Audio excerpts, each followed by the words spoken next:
Hi everyone, my name is Rod Jans, and you're listening to the Get Inspired Talks podcast. Before I introduce our guest, please be aware that during this interview, we're going to discuss human sexuality, so the interview contains adult content which is not suitable for children. Today's guest is Aaron D'Souza. He's an entrepreneur who is currently working on building a business of closing high-ticket sales for influencers on a pure commission basis. With regard to this talk, he has actively explored the world of consensual non-monogamy for 5+ years, and he wants to be the one who creates a third category of non-monogamous relationships between being single and being monogamous. He has first-hand experience with navigating this world and wants to impart his knowledge and skills to help people explore this space by being a supportive, non-judgmental, and inspirational guide.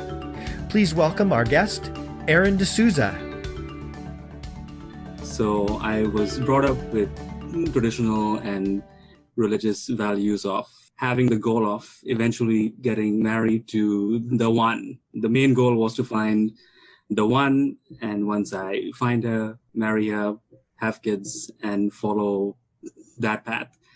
So that was the path until I moved to Canada at 18. And here, it's sexually much more open-minded. You don't have to wait until marriage to have sex. So that was that was new to me. From 18 to 24, when I was in UBC, I still didn't agree with that. I was like, love and sex is just for one person, and it's for just marriage. But I couldn't stop my hormones and my male urges from still desiring sex. So it was a lot of conflict. The conflict was internal. I would go to church, right, and ask for forgiveness for my sins. But then during the week, I'd watch a lot of pornography. And I was like, this doesn't make sense, because I asked for forgiveness, but then I'm still doing the things I'm not supposed to do. And pornography was always seen as bad, wrong, evil. You shouldn't watch people having sex. But a part of me did want to, because there was no other outlet. So it was a main conflict in my actions. On the one hand, I was saying sorry to God for being bad. On the other hand, I was still doing the bad things. So I was like, what's right and what's wrong? And should I even be going to church? And then I did what any man would do, would tell his social circle, his closest male friends, I've heard about this concept called multiple partners and non-monogamy. What do you guys think? And they were like, oh, no, this is just stupid. I mean, you can do it when you're young, but as you grow older, you must get serious and think about settling down. But there was always part of me who said, no, I feel like exploring. So this started the other conflict where I was the odd one out in my circle. I used to fall in love with women pretty easily. So I would develop feelings and then be friends for months, if not years. And with certain women, I'd meet them and say, you know what, I like you, but I also have this concept where I want to explore with other women. And the answer was always the same. You're a nice guy and we like you, but first of all, we aren't attracted to you. And second, we don't want to be part of your exploration. This went on for a good 4 or 5 years. But in 2014, when I came back from Vegas, I spoke to a few of my friends again and said, would you like to try this out? My single friends, would you like to try like telling women your true sexual intentions? They were like, oh, hell no. They were like, that's dating suicide. Like no woman in her right mind would ever agree to that. But I was like, you guys haven't tested it. So you're just giving me untested advice. So now from 2014 to 2016, which is when I turned 30, it was still the same. I'd go on dates, I'd be vague, I'd be ambiguous, I'd pretend that I had no interest in sex, like none. Like, I just want to get to know you, about your work, about your travel. And then the shift happened in 2016 when I finally bought a few books from Alan Roger Curry about his approach. And then I started being more direct. I think the first time I ever brought up sex in my very first conversation was in July of 2017. So the big one came in December of 2017 when I was on a date now. And my coach, he told me, bring up sex in your first 10 minutes. First 10 minutes. That was the challenge. And I was extremely nervous, extremely scared because she was cute. I really was attracted to her. And it was high pressure because it was our first one-on-one, and I had met her through my social circle, which brings in more pressure. What if she goes and tells people that I brought up sex? But anyway, we meet at Starbucks at Yaletown.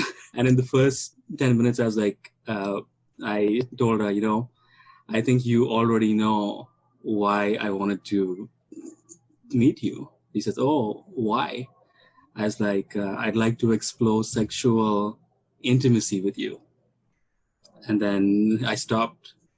And she asked me to repeat that again. He's like, what did you just say? I was like, oh, I find you very sexy and attractive. He said, okay. And what's the second part? I was like, I'd like to explore sexual intimacy with you. And he said, oh, that's that's very bold of you to say. And then she sort of rejected, but she still had lots of questions.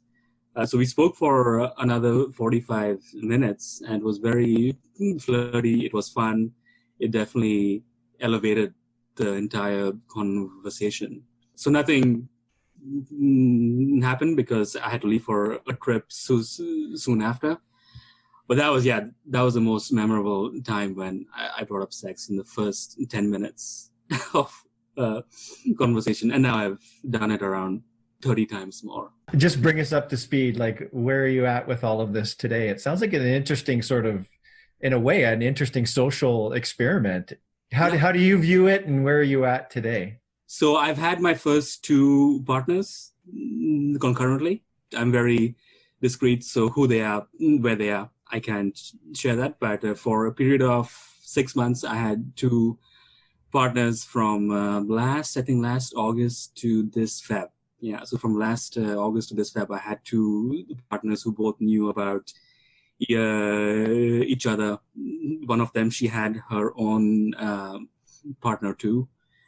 So it was all very open. It was all very honest, and it all worked out well. I believe the main key is that if the setup is strong, I'm very, very honest on my first conversation. And so I had one partner who came in early 2017. And so when I met the other woman in the August of 2017, I told her, I'm already seeing someone and we are exploring sex. You should know that because it seems to me that you're interested in me. And she said, oh, you've been upfront. This is all very outside my comfort zone. And I gave her the option to stop whenever she wanted. I was like, your safety and your state of mind is very important to me, and you can stop this whenever you want. And he said, oh, no, you've been honest every step of the way, and you keep checking into how I'm feeling, and I feel respected, but I am also turned on, so let's go forward. So after those two, both of them sort of stopped at the same time for various reasons. And from March to now, I've been experimenting with being even more direct on my first conversation. This is something that I think is new about playing with rejection in the moment and really accepting it. Like, I didn't feel bad when women said no. And I played with it. I was like, oh, why not? Because I find you very attractive, and was very different. Rejection is seen as something bad, but there is a point where it flips, where you're like, oh, I'm expecting it. And when it comes, I don't need to run away. I can actually play with it, and so that the other person feels good. And I also feel good. So I met 10 women on one night. What are some of your guidelines in doing this? The main thing that comes to my mind is how do you keep everybody safe, and honesty has to be one of the major principles, I'm sure. Correct. Yeah. So that's the first one, honest, specific. I always love to use the word specific communication, right? Mm-hmm. So I'm very specific with women when I meet them. I was like, I don't want to be friends. And now that could still be seen as a bit vague.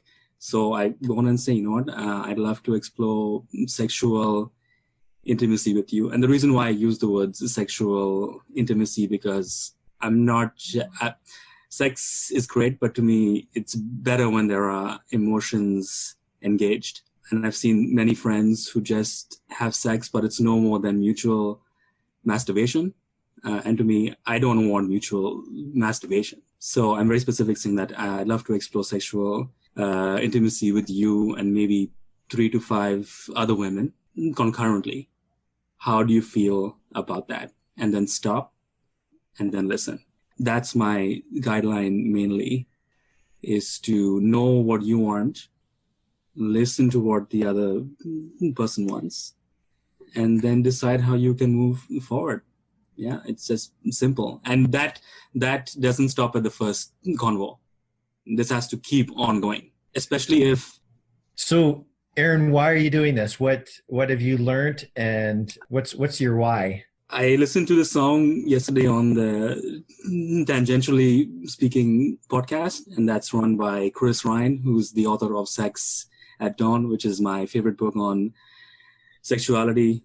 He uses this song on each of his podcasts, and there's a few words which say you're headed for a headstone, right? You're headed for a headstone, which means you're eventually going to die. So I'm here for another 45, if I live to 75 years.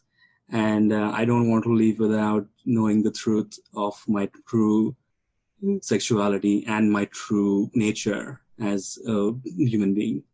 And to me, I can only do that if I push my own boundaries. And as I discover personal truths, mainly to share those truths with others. I believe sex is part of all of us. We were all born from an act of sex, from the 2 people who had sex to create us. I don't believe there's any shame in it, even though as the culture we have lots of shame and taboo attached to it. And why is because I want everyone to experience more happiness, and that is tied into how well our sexual needs get met. And for a lot of people I've met, those needs are not being met at all. For me, I was one of those for years. What I found feels great, it feels right, it feels honest, has the possibility to bring me a lot of sex, a lot of love. And for people who want to explore this, they now know that so many others have done it, but maybe my perspective will help a few others release blocks to more sexual abundance, more joy, more happiness, which will elevate their lives. This podcast will get some interesting discussion going. Definitely. It's definitely I don't want to answer the questions. Can you help me out with that? Thank you. It might be the beginning of your coaching business right there. Well, thank you so much, Rod. That was great. It's a great time. Thank you so much.